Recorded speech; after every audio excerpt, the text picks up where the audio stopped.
In commercial terms, they were already developed and perfected, and vacuum fluorescent tubes were coming into use, and those would end up being the standard in the 70s for low voltage fluorescent sort of displays. So the Nimmo, it really just fell through the cracks. Pretty much as soon as it came out, it was already outdated, and so I don't know if they were ever really even used, even in military space stuff. I don't think anyone really used it because, faced with all the possibilities of displays you had in 1970, from Nixie tubes to Numatrons to mechanical kind of flip counters, projection displays. There were just so many options that why would anyone decide that, oh, we want to get the one that has the 1750 volt power supply, and that's what we want for our little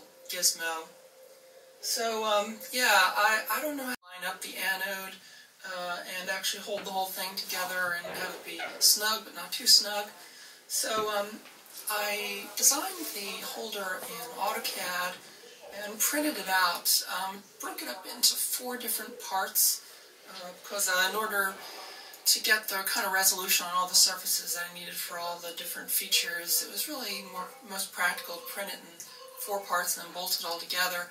Because if you have any experience in 3D printing, you know that you really only have a reasonable guarantee of tolerances, the X and Y axis. The Z axis, it's not so accurate.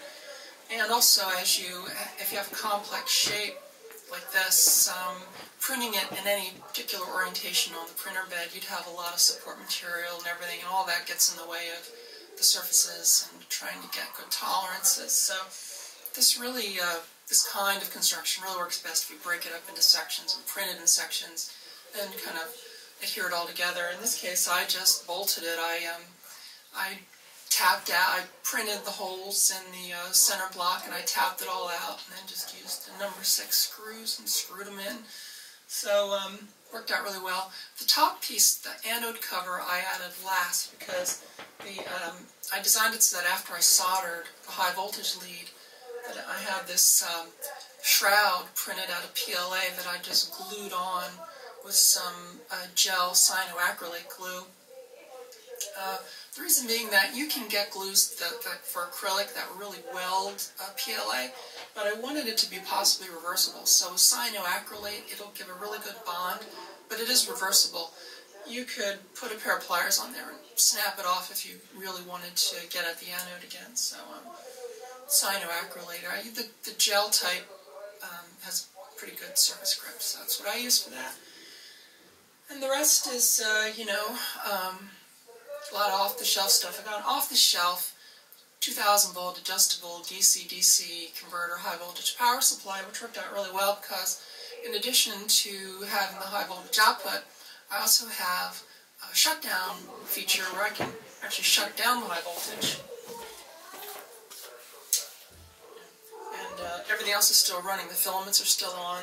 It just shuts off the high voltage. I can turn it back on. And I also have an adjustment for the high voltage output that I can use for brightness control.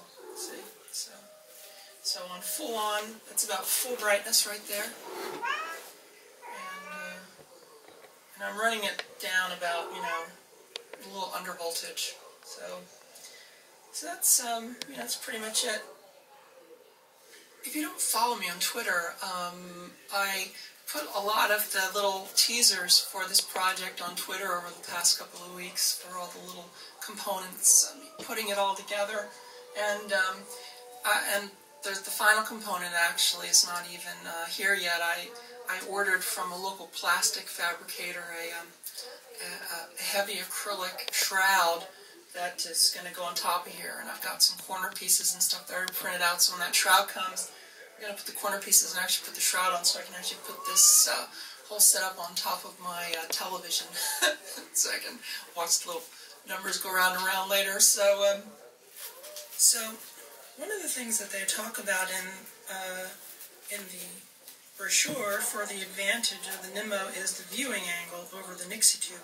Because of the Nixie, you know, you have all the different elements that are in the stack, and some of the ones in the back you really can't see from an oblique angle. So if you turn the tube sideways, you can see, yeah, it's got good side viewing.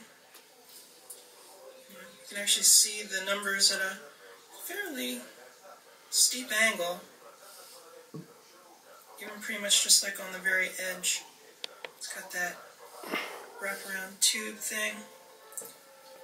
So yeah, it's pretty good on the angle, but one of the problems that I've seen since I fired this thing up is the great deal of reflectance, because there are so many different elements in the tube, especially in the front, because there's, you know, the thickness of the glass, and then there's a phosphor layer behind that, and so I did notice this reflectivity, or you can, if you were, you know, looking at the actual number, it's almost, you see a double image. It's not really a fact. It's not an artifact of the camera. I mean, I'm seeing it here too, and best as I can see is that the double image is caused by the refraction and reflection of the light inside the glass of the actual tube, because the tube glass on the end is pretty thick, I think, and so you're actually seeing the light bouncing, part of the light reflecting off the outer surface of the inside of the glass tube and then reflecting back onto the phosphor, sort of as a reflected, slightly refracted image, which sort of appears as a slightly larger, blurrier image of the number on top of the number. So, but yeah, it's very hard to photograph too, because the number is very bright and the tube is not. So if I turn it down, like, I'm going to really make it dim here. Yeah, doesn't really help with the view. For some reason, I'm not really picking up the color. I think it's because the color correction, because the lighting up here is kind of beige-ish. But it is a bright phosphor green. It's not really blue like it's appearing in my monitor. Yeah, there you go. I'm really pleased it all came together. If you ever do run into a NIMO tube of any configuration, you should definitely snatch it up, because yeah, they are pretty amazing, forgotten pieces of technological history, no doubt about that. So anyway, let's go and look at the theory of operation for the NIMO. Okay, so this is a printout of that catalog that's available online, and you can Google it and find it yourself. This is the thing that really surprised me, is the catalog. This is it's dated 1969.